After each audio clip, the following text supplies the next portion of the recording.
Elə insanlar tanıyıram və ya görürəm ki, uzun müddət palçıqlı yolda getsələr belə nə ayaqqabıları, nə də şalvarları batmır.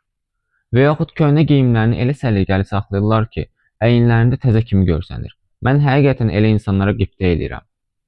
15-ci söz: səliqəli olmaq.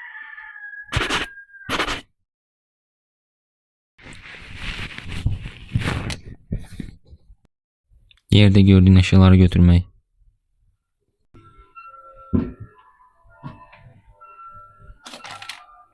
Götürdüğün eşyaları sonradan yerine koymak.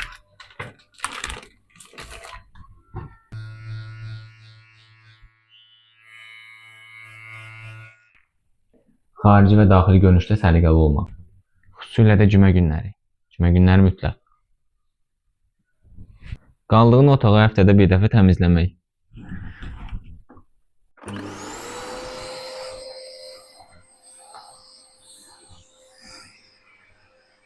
Videoya əlavə olaraq onu deyə bilərəm ki, ətirdən istifadə etmək lazımdır.